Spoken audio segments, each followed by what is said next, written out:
Rajasthan board class channel पर आप सभी का हार्दिक स्वागत है। बच्चों, इस वीडियो में हम राजस्थान बोर्ड यानी कि आरबीएससी के कक्षा 10वीं के गणित के अध्याय 1 वास्तविक संख्याएं की प्रश्नावली 1.3 के सभी प्रश्नों को हल करेंगे। तो वीडियो को पूरा अंत तक देखिएगा, जिससे आपको प्रश्नावली 1.3 के सभी प्रश्नों का हल बहुत अच्छे से आसानी से समझ में आ जाएगा। बच्चों, अगर आप हमारे चैनल पर नए हैं और आपने अभी तक राजस्थान बोर्ड क्लास चैनल को सब्सक्राइब नहीं किया है, तो जल्दी से हमारे चैनल को सब्सक्राइब कर लीजिए, सब्सक्राइब बटन को दबाकर, और बेल आइकन को भी दबा दीजिए। इससे आपको क्या फ़ायदा होगा कि जब भी हमारे चैनल पर कोई भी नया वीडियो आएगा, तो उसका नोटिफिकेशन सबसे पहले आपको मिलेगा। और जब भी आप यूट्यूब पर वीडियोस को सर्च करेंगे, तो हमारे चैनल के वीडियोस आपको ऊपर नज़र आने लगेंगे। बच्चों, इस अध्याय के बाकी सभी वीडियोस को देखने के लिए आप कभी भी आई बटन पर क्लिक कर सकते हैं। आई बटन पर क्लिक करने से आपको इस अध्याय के बाकी सभी वीडियोस के लिंक मिल जाएंगे। प्रश्न 1 में दोस्तों हमें कहा गया है कि सिद्ध कीजिए कि √5 जो है एक अपरिमेय संख्या है। हम जानते हैं √5 एक अपरिमेय संख्या है, पर हमें सिद्ध करने को कहा गया है। तो दोस्तों ये जो प्रश्न 1 है, ये बिल्कुल आपकी प्रमेय 1.4 की तरह ही है। प्रमेय 1.4 में हमने सिद्ध किया था कि √2 जो है एक अपरिमेय संख्या है। ठीक है, तो बिल्कुल उसी विधि से इस प्रश्न को भी हल करेंगे। तो आपने अगर हमारा प्रमेय 1.4 का वीडियो नहीं देखा है तो उसे अवश्य देखें। ठीक है, तो √5 जो है उसको अपरिमेय संख्या सिद्ध करना है, तो इसके लिए हम क्या करेंगे? विरोधोक्ति द्वारा उत्पत्ति। ठीक है, प्रूफ ऑफ कॉन्ट्रडिक्शन। ठीक है, विरोधाभास की युक्ति का उपयोग करेंगे हम। विरोधाभास का मतलब क्या होता है कि जो हम मानेंगे उसको हम गलत सिद्ध कर देंगे। ठीक है, तो हम शुरुआत में ही जो दिया गया है उसका उल्टा मान लेंगे। ठीक है, हमें जो सिद्ध करना है √5 अपरिमेय संख्या है, तो हम उल्टा मान लेते हैं। हम मान लेते हैं इसके विपरीत कि √5 क्या है? हमारी एक परिमेय संख्या है। ठीक है, ये हम मान लेते हैं। ठीक है, फिर हम दिखाएंगे कि जो हमने माना था वो गलत माना था, तो √5 अपरिमेय संख्या हो जाएगी। ठीक है, तो हमने मान लिया है कि √5 एक परिमेय संख्या है। ठीक है, तो अब हम दो पूर्णांक ए और बी इस तरह से ले सकते हैं कि √5 बराबर a/b, क्योंकि हमने अध्याय 1 के परिचय के वीडियो में पढ़ा था कि कोई भी परिमेय संख्या को हम p/q या मतलब कोई भी दो पूर्णांकों के अंश और हर के रूप में लिख सकते हैं। ठीक है, तो यहाँ हमने लिख दिया, क्योंकि हमने मान लिया √5 एक परिमेय संख्या है, तो √5 क्या होगा? a/b, और a और b यहाँ पर क्या है? दो पूर्णांक है। ठीक है, और b शून्य नहीं होगा, ये तो आपको पता ही है।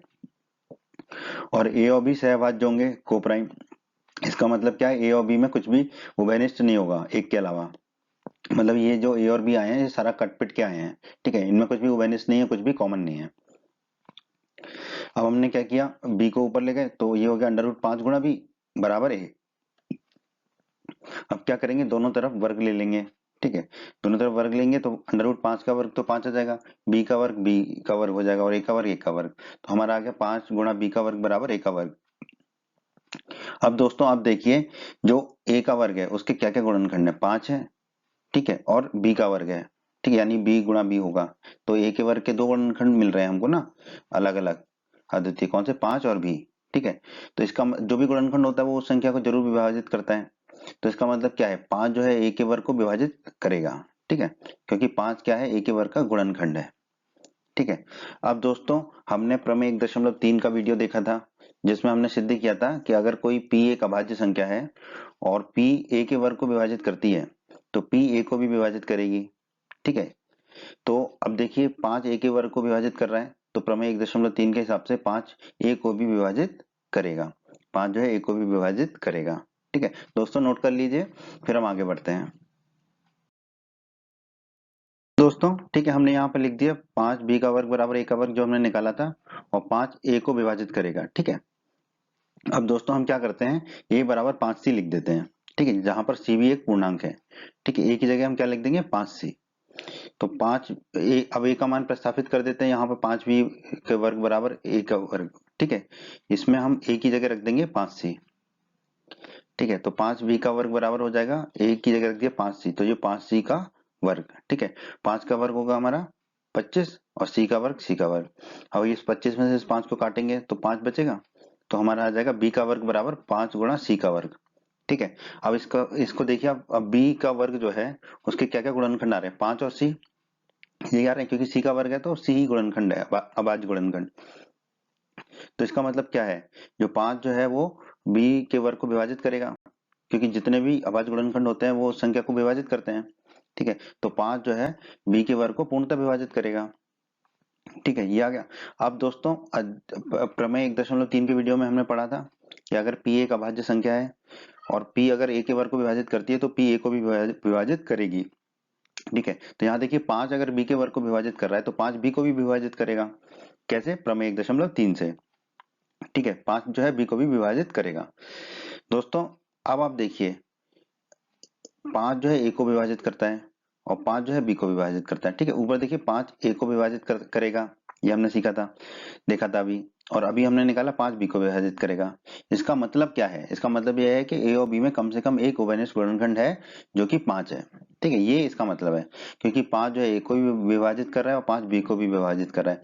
इसका मतलब a और b में एक उभयनिष्ठ गुणनखंड अवश्य है, उसका वो है 5।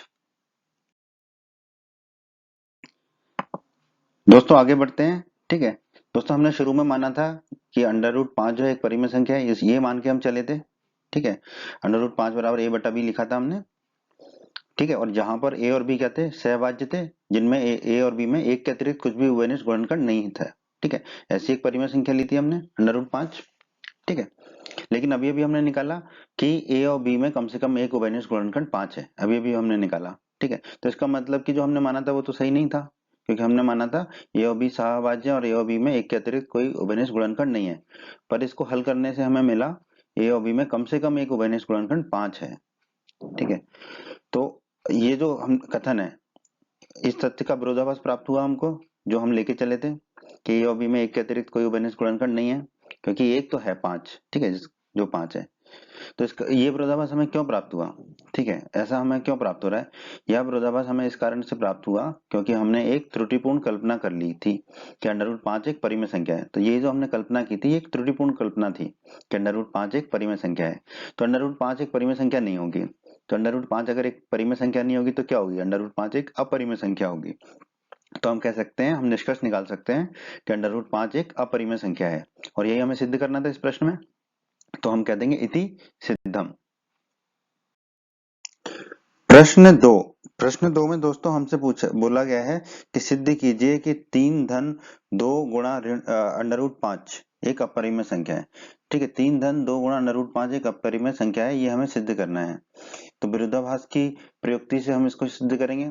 विरोधोक्ति द्वारा उत्पत्ति, प्रूफ ऑफ कॉन्ट्राडिक्शन। ठीक है, इसका क्या मतलब होता है कि जो हमें सिद्ध करना होता है हम उसका उल्टा मान के चलते हैं। ठीक है, हमें सिद्ध करना है 3 धन 2 गुणा √5 एक अपरिमेय संख्या है, पर हम इसके विपरीत मान लेंगे कि 3 धन 2 गुणा √5 एक परिमेय संख्या, ये हम मान लेंगे।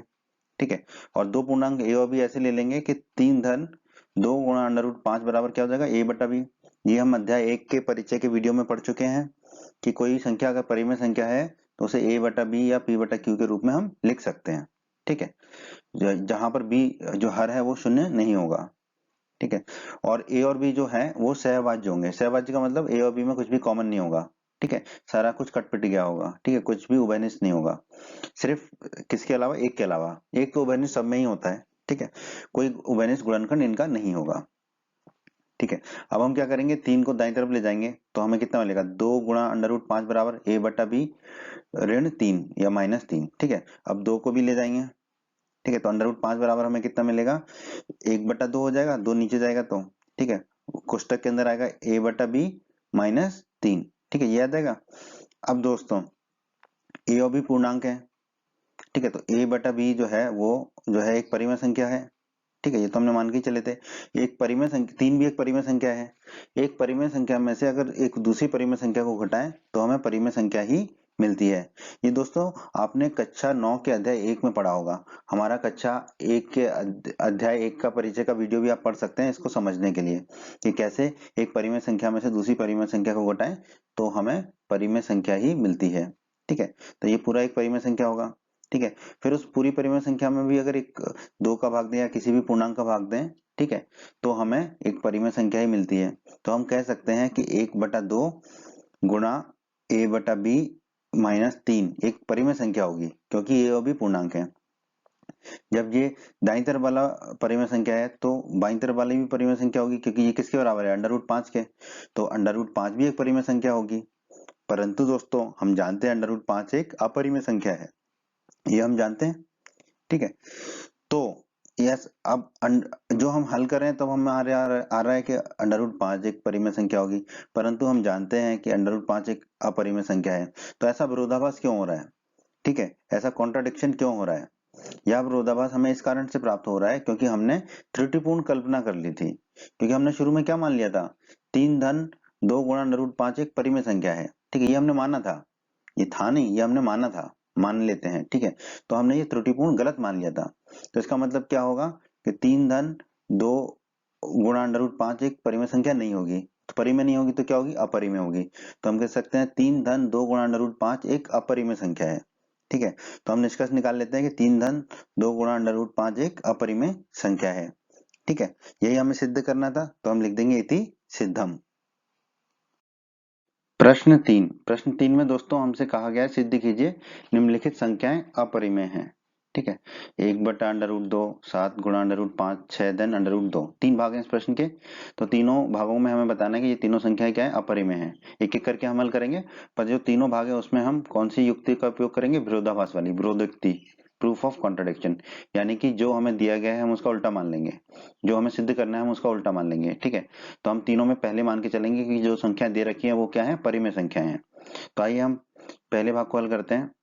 हमें 1/√2 को अपरिमेय सिद्ध करना है, तो हम इसका विपरीत मान लेते हैं कि 1/√2 जो है वो एक परिमेय संख्या हम मान लेते हैं। अपरिमेय सिद्ध करना है पर हम परिमेय मान लेते हैं।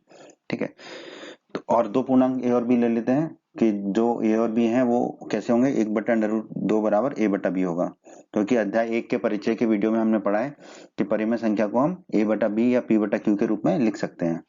ठीक है, जहां पर भी शून्य नहीं होगा, हर शून्य नहीं होगा। ठीक है, और ए और बी जो है सहभाज्य होंगे, मतलब ए और बी में कुछ भी कॉमन नहीं होगा, कुछ भी उभयनिष्ठ नहीं होगा सिवाय एक के। ठीक है, कोई उभयनिष्ठ गुणनखंड इनका नहीं होगा। अब हम क्या करते हैं? दोनों को उल्टा कर लेते हैं। तो अंडर रूट 2, 1/√2 को उल्टा करेंगे तो अंडर रूट 2 ऊपर जाएगा, एक नीचे जाएगा। दाईं तरफ भी b ऊपर जाएगा और a नीचे आएगा। तो हमें मिलेगा अंडर रूट 2/1 बराबर b बटा a। बटे में एक हो तो उसका कोई महत्व नहीं होता है, तो हमारे आ जाएगा अंडर रूट 2 बराबर b बटा a। ठीक है, चूंकि a और b पूर्णांक है, ठीक है, हमने लिए a और b पूर्णांक, तो b बटा a भी एक परिमेय संख्या होगी। ठीक है, a बटा b भी होगी और b बटा a भी एक परिमेय संख्या होगी। तो अंडर रूट 2 भी एक परिमेय संख्या होगी, क्योंकि b बटा a ही क्या है? Under root 2। अगर b बटा a परिमेय है तो अंडर रूट 2 भी परिमेय है, क्योंकि वो दोनों एक ही है, बराबर का चिन्ह लगा है। तो 2 भी एक परिमेय संख्या होगी। परंतु दोस्तों हम जानते हैं अंडर रूट 2 एक अपरिमेय संख्या है। आगे बढ़ते हैं दोस्तों। ठीक है, हम मान के चले थे 1/2 एक परिमेय संख्या है। ठीक है, और इसको जब हमने आगे हल किया तो हमें प्राप्त हुआ कि अंडर रूट 2 भी एक परिमेय संख्या होगी। परंतु हम जानते हैं कि अंडर रूट 2 जो है एक अपरिमेय संख्या है। तो ऐसा क्यों हो रहा है? यह विरोधाभास हमें इस कारण प्राप्त हुआ क्योंकि हमने त्रुटिपूर्ण कल्पना कर ली थी कि 1/√2 जो है एक परिमेय संख्या है। ये जो कल्पना थी हमारी गलत थी। तो 1/√2 अगर एक परिमेय संख्या नहीं होगी तो क्या होगी? अपरिमेय संख्या होगी। तो हम निष्कर्ष निकाल सकते हैं कि 1/√2 जो है एक अपरिमेय संख्या है। तो यही हमें दर्शाना था, यही हमें सिद्ध करना था पहले भाग में, तो हमने लिख दिया इति सिद्धम। प्रश्न के दूसरे भाग में हमें दिया गया है 7 गुणा अंडर रूट 5, इसे हमें अपरिमेय संख्या दर्शाना है। तो हम वही विरोधोक्ति द्वारा उत्पत्ति लगाएंगे, प्रूफ ऑफ कॉन्ट्रडिक्शन, कि जो हमें सिद्ध करना है हम उसका उल्टा मान लेंगे। तो हम मान लेंगे कि 7 गुणा अंडर रूट 5 एक परिमेय संख्या है। ठीक है, फिर अब वही दो पूर्णांक ए और बी ऐसे लेंगे कि 7 गुणा अंडर रूट 5 बराबर a बटा b हो जाएगा हमारा। ठीक है, जहां पर b शून्य नहीं होगा। ठीक है, और ए और बी कैसे होंगे? हमारे यहाँ पर सहभाज्य होंगे, मतलब इनमें कुछ भी कॉमन नहीं होगा एक के अलावा। ठीक, कोई भी उभयनिष्ठ गुणनखंड नहीं होगा। अब हम ये जो 7 है इसको नीचे ले जाते हैं, तो अंडर रूट 5 बराबर हमारा आ जाएगा a बटा 7 भी। ठीक है, ये आ जाएगा हमारा अंडर रूट 5 बराबर a बटा 7 भी। ठीक है, ए और बी पूर्णांक है, तो a बटे 7 भी ये हमारा क्या होगा? एक परिमेय संख्या होगी। ठीक है, क्योंकि ये भी p बटे q के रूप में है। a एक पूर्णांक है, b पूर्णांक है और 7 भी पूर्णांक है। ठीक है, तो ऊपर पूर्णांक और नीचे पूर्णांक, तो a बटे 7 भी क्या होगी? हमारी परिमेय संख्या होगी। ठीक है, और a बटा 7 भी किसके बराबर है? अंडर रूट 5 के। ठीक है, तो a बटा 7 भी परिमेय है तो अंडर रूट 5 भी परिमेय संख्या होगी। ठीक है, तो हमने लिख दिया ये। परंतु हम अपने ज्ञान से जानते हैं कि अंडर रूट 5 एक अपरिमेय संख्या है। अब ऐसा कैसे है? हम जानते हैं अंडर रूट 5 एक अपरिमेय संख्या है और अभी हमने निकाला अंडर रूट 5 एक परिमेय संख्या है। यह इसलिए कि यह विरोधाभास हमें इसलिए प्राप्त हुआ क्योंकि हमने एक त्रुटिपूर्ण कल्पना कर ली थी। जो हमने माना था शुरू में 7 गुणा अंडर रूट 5 एक परिमेय संख्या है, ठीक है, वो हमारी एक त्रुटिपूर्ण कल्पना थी, मतलब गलत कल्पना थी। इसका मतलब 7 गुणा अंडर रूट 5 एक परिमेय संख्या नहीं है। तो अगर कोई संख्या परिमेय संख्या नहीं है तो वो क्या होगी? अपरिमेय संख्या। तो 7 गुणा अंडर रूट 5 क्या होगी? एक अपरिमेय संख्या होगी। तो हम निष्कर्ष निकाल सकते हैं कि 7 गुणा अंडर रूट 5 एक अपरिमेय संख्या है, और यही हमें सिद्ध करना था। तो हम कह देंगे इति सिद्धम। आइए दोस्तों, प्रश्न के तीसरे भाग में हमें सिद्ध करना है कि 6 धन अंडर रूट 2 जो है एक अपरिमेय संख्या है। तो वही विरोधोक्ति द्वारा उत्पत्ति करेंगे हम, प्रूफ ऑफ कॉन्ट्राडिक्शन, विरोधाभास। ठीक है, तो जो दिया गया है, जो सिद्ध करना है हमें, उसका उल्टा मान लेंगे। तो हम मान लेंगे 6 धन अंडर रूट 2 एक परिमेय संख्या है। ठीक है, हमें अपरिमेय सिद्ध करना है पर हम उसको परिमेय मान लेंगे। तो हम ए और बी ऐसे दो पूर्णांक लेंगे कि 6 धन अंडर रूट 2 बराबर हो जाएगा हमारा ए बटा बी। ठीक है, परिमेय संख्या है तो उसे ए बटा बी या पी बटा क्यू के रूप में हम लिख सकते हैं, जहां पर भी शून्य नहीं होगा। ठीक है, और ए और बी कैसे होंगे? सहभाज्य होंगे, जहां पर ए और बी में एक के अतिरिक्त कोई भी उभयनिष्ठ गुणनखंड नहीं होगा। ठीक है, अब हम क्या करेंगे? 6 को दाईं तरफ ले जाएंगे तो हमें मिलेगा अंडर रूट 2 बराबर ए बटा बी माइनस 6। ठीक है, अब ए बटा बी तो परिमेय संख्या है हमारी। ठीक है, ये हम मान के चले हैं 6 धन अंडर रूट 2। ठीक है, अब इस परिमेय संख्या में से 6 भी एक परिमेय संख्या है, पूर्णांक है। ठीक है, तो पूर्णांक परिमेय संख्या ही होता है। एक परिमेय संख्या में से दूसरी परिमेय संख्या घटाएंगे तो हमें एक परिमेय संख्या ही मिलती है। तो इसका मतलब ए बटा बी ऋण 6, ये क्या होगी? हमारी एक परिमेय संख्या होगी। ए और बी पूर्णांक है तो ए बटा बी ऋण 6 एक परिमेय संख्या होगी। और ए बटा बी ऋण 6 किसके बराबर है? अंडर रूट 2 के। तो इसका मतलब अंडर रूट 2 भी एक परिमेय संख्या होगी। परंतु दोस्तों हम अपने ज्ञान से जानते हैं कि अंडर रूट 2 एक अपरिमेय संख्या है। अब ये हमें विरोधाभास मिल रहा है। हम यहाँ पर यह विरोधाभास हमें क्यों मिल रहा है? किस कारण से प्राप्त हो रहा है? क्योंकि हमने एक त्रुटिपूर्ण कल्पना कर ली थी। क्या? कि 6 धन अंडर रूट 2 जो है एक परिमेय संख्या है। ये जो हमने यहाँ माना था 6 धन अंडर रूट 2 एक परिमेय संख्या है, ये हमारी त्रुटिपूर्ण कल्पना थी। ठीक है, इसका मतलब ये कल्पना गलत थी। इसका मतलब क्या हुआ? 6 धन अंडर रूट 2 एक परिमेय संख्या नहीं होगा। अगर कोई संख्या परिमेय संख्या नहीं है तो वो अपरिमेय संख्या होगी। तो इसका मतलब क्या हुआ? 6 धन अंडर रूट 2 जो है एक अपरिमेय संख्या होगी। तो हम निष्कर्ष निकाल सकते हैं कि 6 धन अंडर रूट 2 एक अपरिमेय संख्या है। ठीक है, और यही हमें सिद्ध करना था। तो हम कह देंगे इति सिद्धम। उम्मीद करते हैं बच्चों आपको हमारा ये वीडियो पसंद आया होगा। बच्चों, अगर आप राजस्थान बोर्ड क्लास चैनल पर नए हैं और आपने अभी तक हमारे यूट्यूब चैनल को सब्सक्राइब नहीं किया है तो सब्सक्राइब बटन को दबाकर जल्दी से हमारे चैनल को सब्सक्राइब कर लीजिए और बेल आइकन को भी दबा दीजिए। इससे आपको क्या फायदा होगा कि जब भी हमारे चैनल पर कोई भी नया वीडियो आएगा तो उसका नोटिफिकेशन सबसे पहले आपको मिलेगा, और जब भी आप यूट्यूब पर वीडियो सर्च करेंगे तो हमारे चैनल के वीडियोज आपको ऊपर नजर आने लगेंगे। आपको वीडियो पसंद आया है तो आप हमारे वीडियो को अपने दोस्तों के साथ व्हाट्सएप और फेसबुक पर अवश्य शेयर करें, जिससे आपके दोस्तों का भी फायदा हो, उन्हें लाभ हो। और वीडियो पसंद आया है तो वीडियो को लाइक अवश्य कर दें, और इस अध्याय के अन्य सभी वीडियोस को देखने के लिए आई बटन पर क्लिक करें। आई बटन पर क्लिक करने से आपको इस अध्याय के सभी वीडियोस के लिंक मिल जाएंगे। धन्यवाद बच्चों।